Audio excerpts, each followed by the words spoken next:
اعوذ باللہ من الشیطان الرجیم، بسم اللہ الرحمن الرحیم۔ تمام سننے والوں کو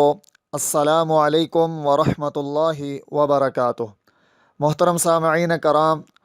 سلسلہ سنت میں آج آپ حضرات کے سامنے ایک ایسی سنت کو رکھنے والا ہوں جس پر عمل کر کے ہم گھر سے فقر و فاقہ کو بھی دور کر سکتے ہیں، اور سنت پر عمل کرنے کی وجہ سے ہم 100 شہیدوں کے برابر اجر و ثواب بھی حاصل کر سکتے ہیں، اور اس سنت میں اپنی نیت کو تھوڑا ٹٹولنے سے تربیت اولاد کا بھی رخ ہم صحیح کر سکتے ہیں۔ تو نبی صلی اللہ تعالیٰ علیہ وسلم کا ایک طریقہ اگر اس پر عمل کریں تو کتنے زیادہ فائدے حاصل ہو سکتے ہیں، اور وہ طریقہ کیا ہے کہ جو ہم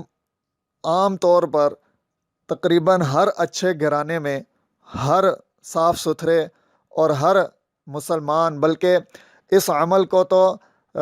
غیر مسلم بھی اپنانے کی کوشش کرتے ہیں، لیکن ایسی کیا وجہ ہے کہ اس کے اندر اتنی زیادہ حکمتیں ہیں، اور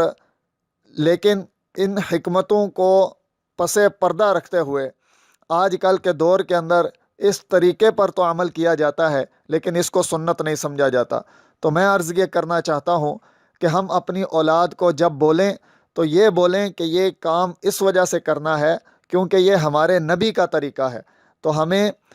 اس کام کے دنیاوی فائدے بھی ملیں گے اور اخروی اجر و ثواب بھی ملے گا۔ وہ کام کیا ہے؟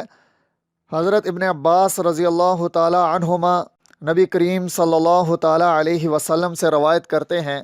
آپ صلی اللہ تعالی علیہ وسلم نے فرمایا، کھانے سے پہلے اور بعد میں ہاتھ دھو لینا فقر کو، یعنی غربت کو، تنگ دستی کو دور کرتا ہے، اور یہ عمل یعنی کھانے سے پہلے اور بعد میں ہاتھ دھونا یہ تمام نبیوں کی سنت ہے۔ اللہ پاک ہمیں اپنے محبوب اور اپنے پیارے نبی حضرت محمد مصطفیٰ صلی اللہ تعالی علیہ وسلم کی اس پیاری سنت پر عمل کرنے کی توفیق عطا فرمائے۔ والسلام ورحمۃ اللہ وبرکاتہ۔